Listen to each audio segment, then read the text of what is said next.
Ce fut un pur plaisir pour moi d'être avec vous dans cette série d'études sur la question de l'avortement. Nous avons essayé de l'examiner sous différents angles, d'un point de vue théologique et biblique, du point de vue de la loi naturelle et de considérations éthiques, puis d'examiner brièvement certains des paramètres juridiques qui sont si étroitement liés à cette question de l'avortement. Et à de nombreuses reprises, j'ai dit que l'une des difficultés à résoudre un problème de ce genre est qu'il y a tellement d'émotions qui y sont associées. Maintenant, l'une des raisons pour lesquelles il y a de l'émotion, mes chers amis, c'est parce que nous ne sommes pas des esprits ou des intellects impartiaux. Nous avons été créés pour qu'il y ait un lien entre notre compréhension et nos sentiments.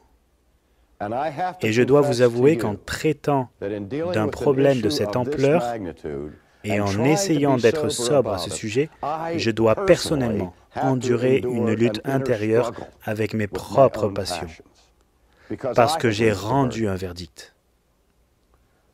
Je suis totalement convaincu par les preuves que j'ai essayé de vous présenter dans nos discussions que l'avortement implique la destruction d'une personne humaine vivante, qu'il s'agit d'une sorte de meurtre. Cela implique de tuer des êtres humains, et je ne peux pas regarder une question de ce genre et simplement y répondre par une évaluation intellectuelle, cognitive. Ma réponse doit être passionnée. Maintenant, il y a des occasions où je dois donner mon panneau et je dois utiliser mon autocollant pour pare-choc, comme si on me demandait tout de suite lors d'une interview à la télévision ou à la radio ce que je pense de l'avortement. Et là, je n'ai pas 6 séances pour développer tout le débat sur la question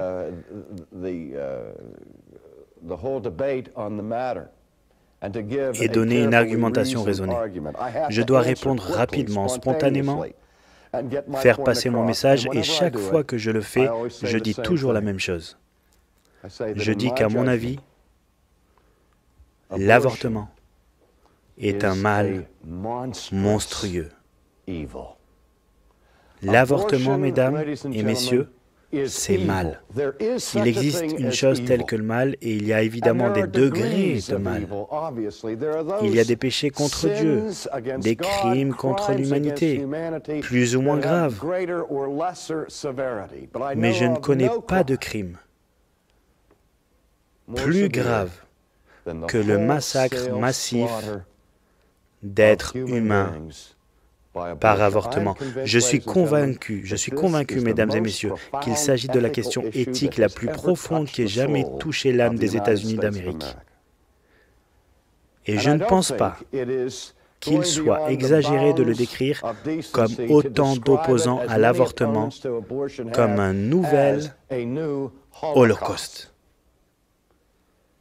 La seule différence entre cela et l'Holocauste en Allemagne était que dans notre nation, nous avons sanctionné la destruction délibérée de bien plus de millions de personnes humaines que ce qui a été fait dans la solution finale des camps d'extermination en Allemagne. Et même ces gens qui ont été les victimes d'un tel meurtre planifié, diabolique, pendant la Seconde Guerre mondiale, ils avaient au moins quelques années de vie sur cette planète. 5, 10, 15, 20,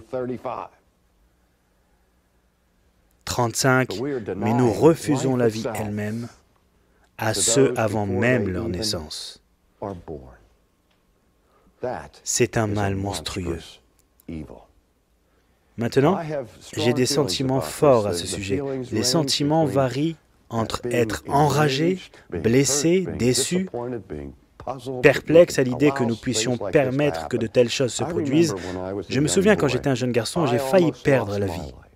Le plus malade que j'ai jamais été était quand j'avais 10 ans et j'ai été frappé d'une double pneumonie.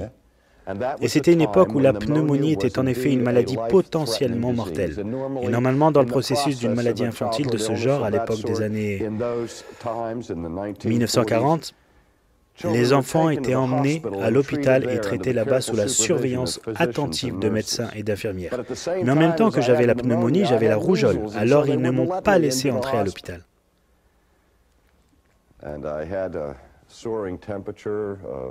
Et j'ai eu une fièvre qui a duré plus d'une journée pendant plusieurs jours. Et je me suis déshydraté. Et le moment où ma maladie est devenue si critique que le médecin de famille est venu chez nous et s'est assis à côté de mon lit, m'a gavé de force avec des liquides et il s'est assis près de mon lit toute la nuit, du soir, du coucher du soleil au lever du soleil. Notre médecin est venu et s'est assis là, à regarder si attentivement pour préserver ma vie. Et quand je me suis remis de cette maladie en tant que jeune garçon, je m'en suis éloigné avec un énorme sentiment de respect et d'admiration pour les médecins. Je pensais vraiment que les médecins étaient les personnes les plus merveilleuses de cette planète parce qu'il y avait là un homme qui s'est sacrifié toute la nuit pour me tenir la main, essuyer mon front, me donner des liquides parce qu'il était passionnément engagé à sauver des vies humaines. C'était une vocation qui se concentrait sur la guérison plutôt que sur la destruction. Et donc, j'ai lutté intérieurement sur mes propres sentiments envers la profession médicale. Et je veux me tenir au coin d'une rue et dire, qu'est-ce qui s'est passé ici? Qu'est-il arrivé à la dévotion, à la guérison, qui a été la marque de fabrique et les caractéristiques de la profession médicale, non seulement depuis des siècles, mais depuis des millénaires. Jusqu'à il y a quelques années à peine, chaque médecin agréé aux États-Unis était tenu par la loi de prêter le serment d'Hippocrate. Et si vous vous en souvenez, Hippocrate, dans l'Antiquité, était un homme tellement engagé dans les arts de la guérison et dans la promotion de la vie qu'il avait déclaré à plusieurs reprises son opposition véhémente à l'avortement. Maintenant, tout à coup, toute une profession qui a prêté serment a commencé à pratiquer l'art de l'avortement contre rémunération. Et le serment d'Hippocrate a été supprimé de la profession. Je ne sais pas comment dire autrement que de vous dire que personnellement, tragiquement, j'ai honte de la profession médicale américaine. J'ai profondément honte de tout médecin qui pratiquerait volontairement un avortement. Mais j'ai tout autant honte du reste de la communauté des médecins qui ont toléré cela au sein de leur profession. Beaucoup de médecins qui ne pratiqueront pas eux-mêmes des avortements dirigeront une femme vers un avorteur, sans scrupule. Et je sais qu'il y a eu des médecins héroïques qui ont protesté contre cet outrage. Mais mesdames et messieurs, si vous avez rendu un verdict, si vous en êtes arrivés au stade où votre réflexion, où vous êtes maintenant persuadé que l'avortement est mal, que l'avortement tue des êtres humains, je vous exhorte à ce qu'il ne suffise pas simplement d'en avoir la conscience, il ne suffit même pas d'en avoir une conviction. Il ne suffit même pas d'en avoir la conscience captive. Si vous croyez vraiment que l'avortement est un meurtre, si vous croyez vraiment que cela implique le meurtre d'une personne humaine vivante, il ne suffit pas d'avoir des conversations au coin du feu à ce sujet. Nous devons nous lever pour parler à chaque occasion, pour protester avec indignation contre cette agression de victimes innocentes, parce que cet enfant à naître est une victime, une vraie victime, dans le sens d'être impuissant et sans défense face à sa propre destruction. Mais quelque chose qui est souvent négligé dans ce drame, c'est que l'enfant à naître n'est pas la seule victime. Pour chaque enfant tué lors d'un avortement, il y a au moins une autre victime. C'est la mère de cet enfant. D'un côté, je penserais que toute femme qui envisage l'avortement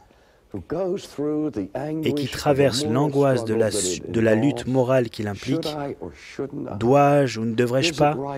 Est-ce que c'est bien? Est-ce que c'est mal? Vous savez, il y a un sens dans lequel je suis persuadé qu'au plus profond de son cœur et dans la profondeur de son âme, cette femme connaît.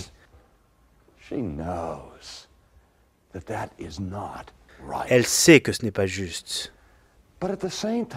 Mais en même temps, cette femme est encouragée par ses amis, par la presse et surtout par son médecin qui lui dit avec son autorité, avec tout le respect qu'on accorde à la communauté médicale, le comité médical est en disant « Je m'occupe de votre problème.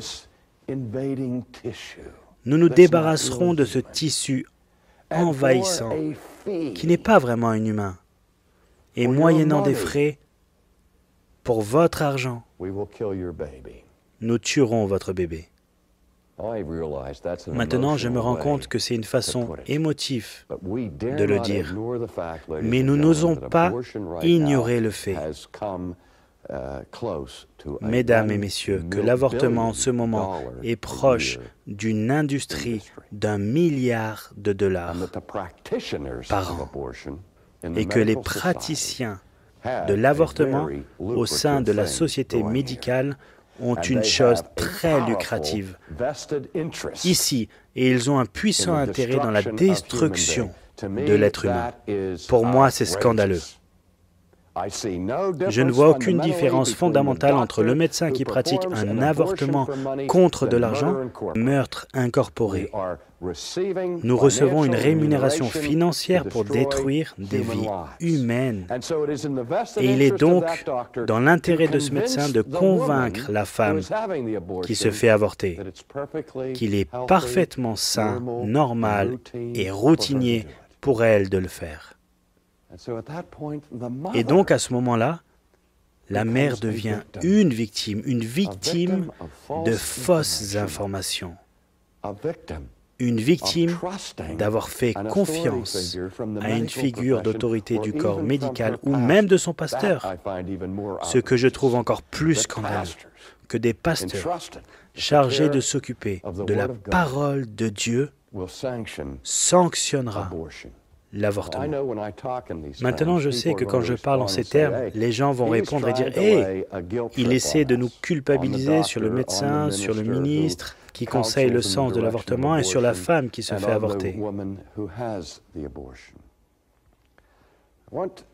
Je veux que vous compreniez que si vous êtes dans cette position, oui, je veux que vous vous sentiez coupable. Je veux que vous vous sentiez suffisamment coupable pour vous détourner de ce genre de comportement. Mais mesdames et messieurs, je ne peux pas vous imposer de culpabilité. Je ne peux pas culpabiliser le médecin, je ne peux pas imposer de culpabilité à la femme, ou au pasteur, ou à quiconque vote pour l'avortement. Je peux peut-être essayer de stimuler des sentiments de culpabilité, mais je ne peux pas te rendre coupable si tu ne l'es pas. Je pense que, vous devez revenir à la case départ, ici en éthique, et comprendre qu'il existe une différence profonde entre les sentiments subjectifs et la réalité objective. C'est une distinction essentielle. Si une personne est coupable d'un crime, si elle a transgressé la loi et ne se sent pas coupable, cela ne veut pas dire qu'elle n'est pas coupable. Supposons qu'un sociopathe soit impliqué dans des meurtres en série, où semaine après semaine, ce tueur se déchaîne brutalement sur des êtres humains innocents, et que son dernier meurtre soit enregistré sur bande vidéo. Il laisse ses empreintes génétiques sur l'arme du crime, que sa condamnation soit absolument écrasante, et il est traduit en justice. Et le juge dit, où est votre avocat de la défense? Il dit, je n'ai pas besoin d'avocat, je me défendrai. Alors le juge dit, comment plaidez-vous? Coupable ou non coupable? Et le sociopathe a dit, non coupable, votre honneur. Alors, quelle est votre défense? Vous avez toutes ces preuves qui crient que vous êtes coupable. Que voulez-vous dire par non coupable? Quelle est votre défense? Et supposons que ce meurtrier se lève devant le tribunal et dise, je ne suis pas coupable, parce que je ne me sens pas coupable. Quel genre de défense est-ce? La vraie culpabilité n'est pas déterminée par des sentiments, mais par de vrais états de choses. Et mesdames et messieurs, si vous avez enfreint la loi de Dieu concernant le caractère sacré de la vie, si vous avez tué là où Dieu vous interdit de tuer, alors vous êtes coupable. Vous ne vous sentez peut-être pas coupable, mais vous êtes coupable.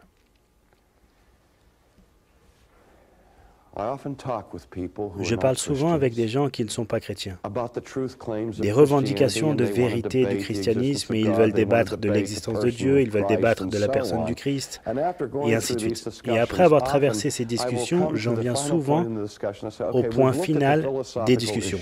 Je dis, ok, nous avons examiné les problèmes philosophiques, nous avons essayé d'examiner la validité des arguments, mais il me reste une question pour vous, en tant qu'être humain, d'ami à ami, de personne à personne. Et la question directe que je pose aux gens dans cette circonstance est la question, que faites-vous de votre culpabilité? Vous savez, personne ne m'a jamais regardé droit dans les yeux et a dit, « Eh bien, je ne m'inquiète pas pour ça, parce que je n'ai aucune culpabilité. » Je n'ai jamais rencontré une personne qui n'a pas de culpabilité. Nous avons tous de la culpabilité. Nous avons tous enfreint les lois de Dieu, et c'est une affaire sérieuse. Et donc je dis à mes amis, que faites-vous de votre culpabilité? Aujourd'hui, l'une des méthodes les plus courantes de gestion de la culpabilité que nous avons et que nous utilisons en tant qu'êtres humains est la tentative désespérée de rationalisation et d'auto-justification. En un mot, mesdames et messieurs, la façon la plus courante dont nous gérons notre culpabilité est le déni. Nous devons faire cela pour pouvoir vivre avec notre propre conscience. Nous devons dire, « Oh, je ne suis pas vraiment coupable. » Mais parfois, comme Lady Macbeth, peu importe à quel point nous nous frottons les mains, nous ne pouvons pas les nettoyer.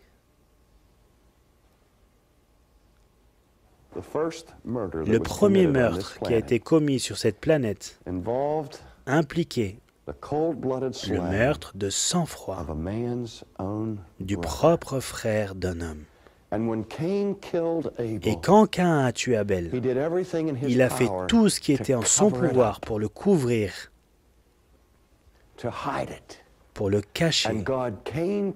Et Dieu est venu à Caïn et a dit, « Le sang de ton frère me crie du sol. » Eh bien, si Dieu pouvait entendre les cris du sang d'Abel, combien plus ses oreilles sont-elles agressées par les cris des millions de bébés que nous avons tués?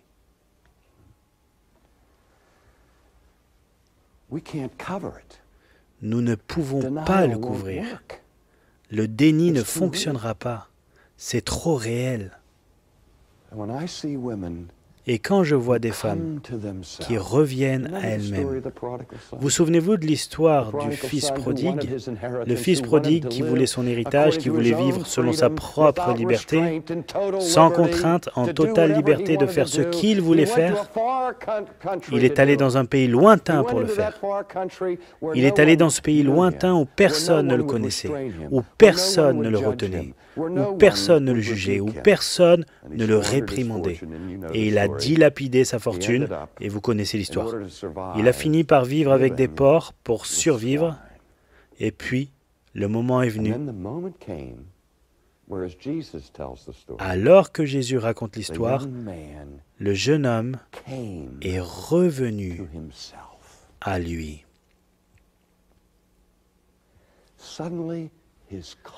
Soudain, sa conscience s'anima. Le point de nier, c'est terminé. Et il a dit, je me lèverai et j'irai vers mon Père. Maintenant, j'ai vu des femmes qui ont vécu l'expérience de l'avortement,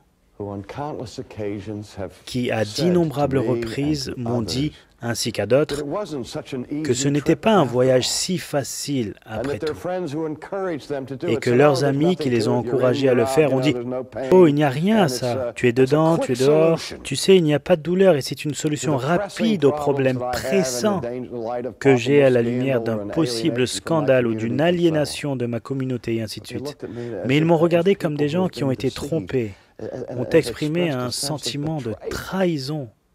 Je n'ai pas réalisé ce que j'avais fait. Et quand ils revinrent à eux, ils étaient tellement paralysés par la culpabilité, tellement détruits par la culpabilité, qu'ils se demandaient s'il y avait le moindre espoir pour leur vie. Eh bien, mes chers amis, je ne veux pas du tout adoucir ce point. Comme je l'ai dit, je suis profondément convaincu que l'avortement n'est pas seulement mal, ce n'est pas seulement un péché, ce n'est pas seulement un mal, c'est un mal monstrueux. Et la commission d'un acte monstrueusement méchant entraîne une lourde charge de culpabilité réelle. Donc je ne vais pas dire à une personne qui dit « j'ai avorté, je me sens coupable », je ne vais pas dire à cette personne « et ne le prends pas trop au sérieux, ce n'est pas grave. Vous savez, dites une prière, faites quelques courses de charité, ainsi de suite, et cela s'en occupera. » Non, c'est une affaire sérieuse.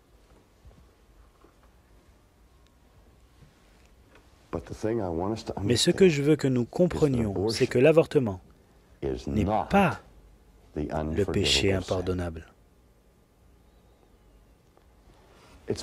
C'est à cause d'actions comme celle-ci que nous exécutons sous la pression d'éviter et d'éluder les conséquences malheureuses de nos actions qui est de l'essence même de la préoccupation de la foi chrétienne.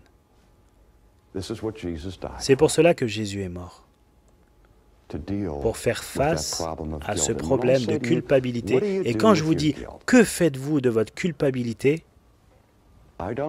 je ne veux pas juste te laisser, tu sais, te demander « eh bien, qu'est-ce que je peux faire avec ma culpabilité ?»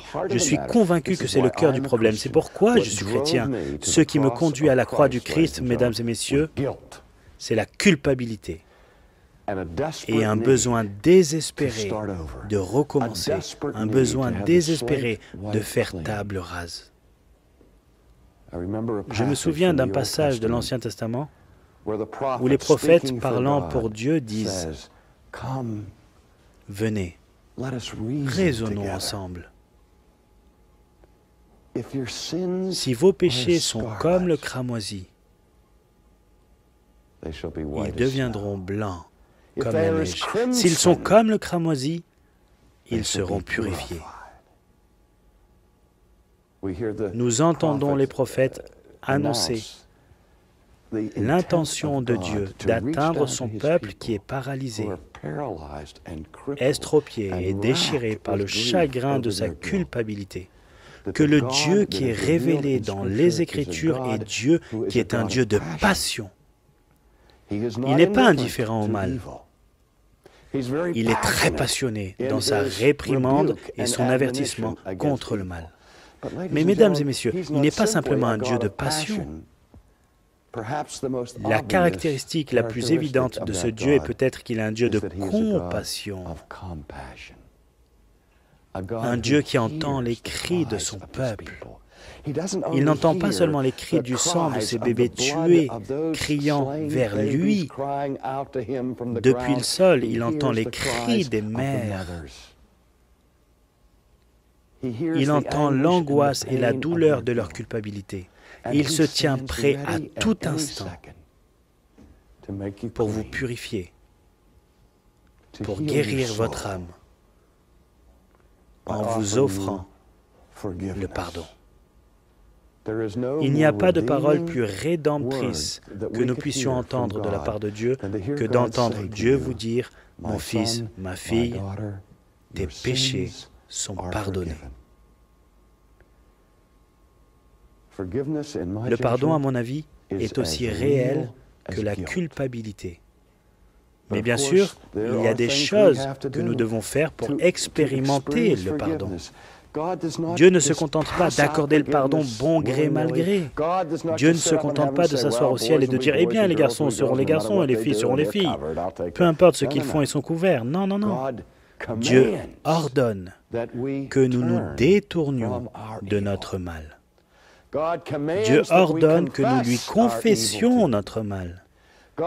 Dieu ordonne que nous venions à lui, que nous placions notre confiance et que nous embrassions son Fils. Nous mettons notre confiance en lui et nous reconnaissons que oui, Dieu, tu as couvert ma culpabilité. Tu as réglé le problème de ma culpabilité sur la croix. Mais si vous voulez que la croix vous couvre, vous devez vous repentir de votre péché. Vous devez vous résoudre à ne plus recommencer et vous devez reconnaître votre culpabilité. Pas à moi, mais à Dieu. Et vous devez vous humilier et dire « Dieu, s'il te plaît, pardonne-moi. » Je me souviens d'une fois où j'étais angoissé par une question de culpabilité dans ma propre vie. Et j'ai donc prié à ce sujet. J'ai lutté avec cela. J'ai dit, Dieu, je suis désolé d'avoir fait cela. S'il te plaît, pardonne-moi. S'il te plaît, laisse-moi prendre un nouveau départ. Efface l'ardoise. Rends-moi propre. Et j'ai prié. Je n'ai pas été soulagé. Donc je suis allé voir un ministre. Et le ministre m'a fait ouvrir le Nouveau Testament à l'une des épîtres de Saint Jean. Et il m'a demandé de lire le verset à voix haute. Il a dit, lisez ce verset RC. Et j'ai dit, d'accord. Il est dit ici, j'ai lu cela plusieurs fois, que si nous confessons nos péchés, Dieu est fidèle et juste pour nous pardonner nos péchés et pour nous purifier de toute iniquité. Et il a dit, avez-vous lu cela? J'ai dit oui. Et j'ai dit, eh bien, j'ai prié, j'ai avoué, mais je me sens toujours coupable. Et il a dit, eh bien, alors laissez-moi vous demander de lire un autre verset. Et j'ai dit, c'est quoi ce verset? Il a dit ce verset, et il me le fait relire. Si nous confessons nos péchés, Dieu est fidèle et juste pour nous pardonner nos péchés et nous purifier de toute injustice. Finalement, le ministre m'a regardé et il a dit, RC, combien de fois Dieu doit-il te dire cela avant que tu y crois? Dieu s'est engagé envers toi, envers vous, à ce qu'il se tient prêt à vous pardonner totalement et complètement si vous le voulez. Mais venez à lui et humiliez-vous devant lui, même si vos péchés sont comme le cramoisi. Ils peuvent être purgés avec de l'hysope, car ils sont comme le cramoisi. Vous pouvez être aussi blanc que la neige. Et je prie pour qu'une fois que vous en aurez fait l'expérience, vous serez poussé par la gratitude à parler, à prier, à écrire, à protester, jusqu'à ce que notre terre soit rendue propre afin que notre terre ne soit plus divisée, mais que nous soyons guéris et rassemblés avec un engagement inébranlable de tous les secteurs du pays envers le caractère sacré, absolu de la vie humaine.